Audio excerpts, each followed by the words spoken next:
சூரியனுடைய காரகத்துவங்களை நேற்று பார்த்தோம். இன்னும் மீதி இருக்க காரகத்துவங்கள், அதாவது கோதுமை உணவை சாப்பிடக்கூடியவராக இருப்பார். அதாவது கோதுமை உணவு அவருக்கு பிரியமானதாக இருக்கும். பிறகு எலும்புக்கு காரகர் அவர் தான் சூரியன். அதுபோல் அவருக்கு நட்பு கிரகங்கள் அப்படின்னு பார்க்கும்போது சந்திரன், செவ்வாய், குரு, அதாவது சூரியன் சிம்மராசி அப்படின்னு நம்ம சிம்மத்திலிருந்து 5ஆம் பாவம் குரு, அதுபோல் 9வது பாவம் செவ்வாய். அதாவது 1, 5, 9 இந்த கிரகங்கள் அவருக்கு, அதாவது பொதுவாகவே 1, 5, 9 கிரகங்கள் தங்களுக்குள்ள நட்பாக இருக்கிறதுக்கான வாய்ப்பு அதிகமாக இருக்கும். சந்திரன் நட்பு தன்மையிலே இருப்பார். இதில் பகை கிரகம் அப்படின்னு சொல்லும்போது சூரியனுக்கு ராகு கேது முதல்ல பகை. சுக்கிரன் அப்படின்னு பார்க்கும்போது அவர் எதிரணியை சேர்ந்தவர். அதாவது குரு அணி, சுக்கிர அணி அப்படின்னு 2 பிரிக்கும்போது சுக்கிர அணியில் இருக்கக்கூடிய எதிரணியை சேர்ந்த சுக்கிரன் அவருக்கு பகையாக இருப்பார். இவருடைய திவ்ய ஸ்தலம் அப்படின்னு பார்க்கும்போது ஆடுதுறை சூரியனார் கோயில், அங்கோர் வாட் சூரியனார் கோயில் அப்படி இந்த 2 இடத்துக்கு ரொம்ப காரகானாக இருப்பார்.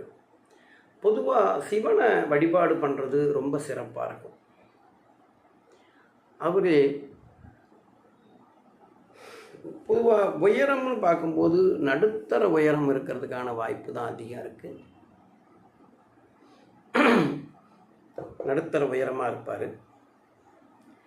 பொதுவாக ஒரு லக்ன பாவத்தில் இருக்கிறாருன்னு வச்சிங்களேன். லக்ன பாவத்தில் சூரியன் இருந்தால் ஒரு தலைமை பண்பு இருக்கணும்னு நினைக்கக்கூடியவராக இருப்பாங்க.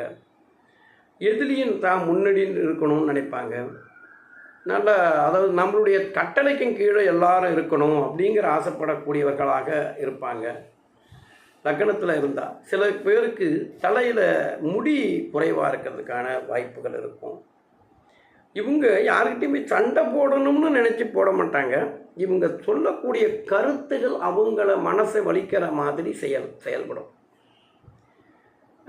அதுபோல் இவர்களுடைய நடத்தை, இவர்களுடைய செய்கைகளை கண்டு மற்றவங்க மனம் கஷ்டப்படுறதுக்கான வாய்ப்பு தான் இருக்குமே தவிர, ஆனால் அவங்களுடைய மனம் கஷ்டப்படணும்னு சொல்ல மாட்டார்.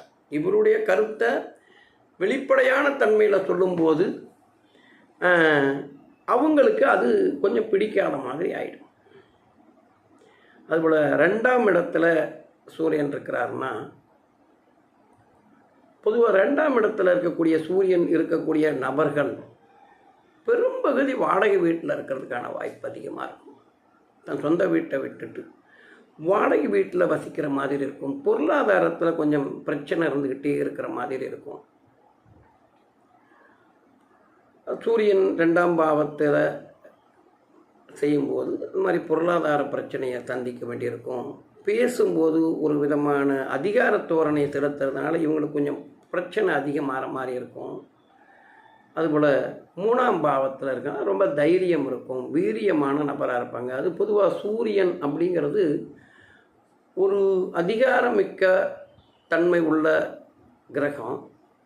அந்த சூரியன் 3வது பாவத்தில் இருக்கும்போது அந்த அதிகாரத்தை தெளிவாக, அதாவது செயல்படும், வீரியத்தோடு செயல்படுத்தும்.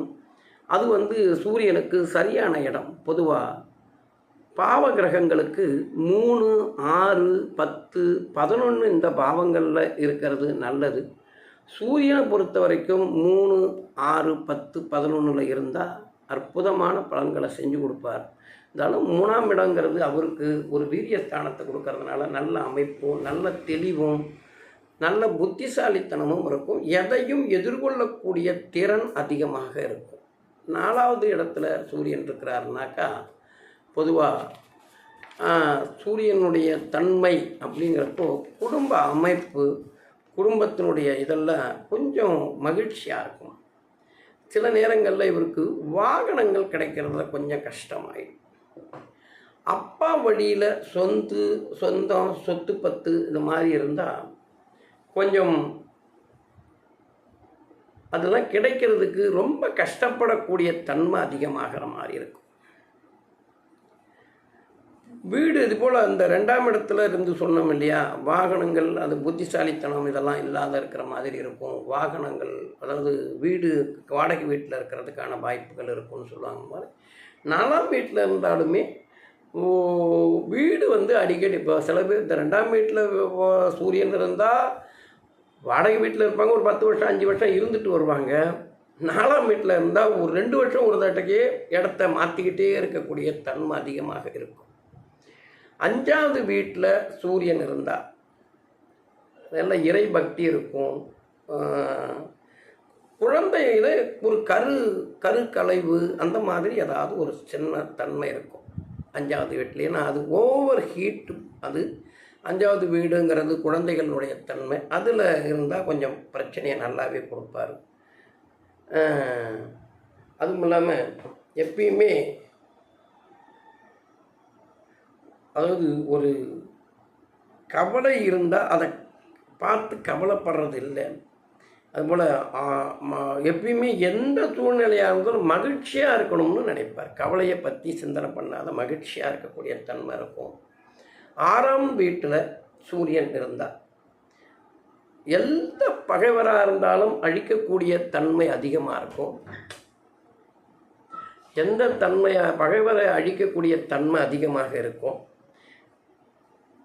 அதே போல் வாகனங்கள் நல்லாயிருக்கும். 4ஆம் இடத்துல இருந்தால் வாகனங்கள் சரி இருக்காது. 6ஆம் இடத்துல இருந்தால் வாகனங்கள் நல்லாயிருக்கும். நல்ல வலிமையுடையவராக இருப்பார், துணிச்சலாக இருப்பார். 6ஆம் பாவத்தோட நாளை மீதி பாவங்களை பற்றி தெளிவுபடுத்தலாம். வாழ்க வளமுடன்.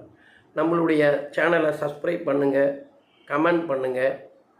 வாழ்க வளமுடன். இந்த நாள் மிக இனிய நாளாக அமையட்டும். வாழ்க வளமுடன்.